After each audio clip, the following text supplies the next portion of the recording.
بسم الله الرحمن الرحيم. بسم الله النور، بسم الله نور النور، بسم الله نور على نور، بسم الله الذي هو مدبر الأمور، بسم الله الذي خلق النور من النور.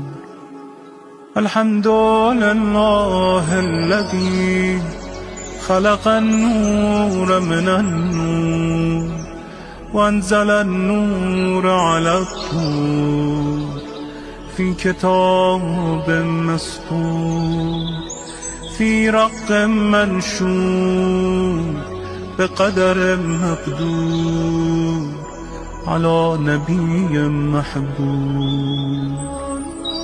الحمد لله الذي هو بالعز مذكور وبالفخر مشهور وعلى السراء والضراء مشكور. وصلى الله على سيدنا محمد وآله الطاهرين.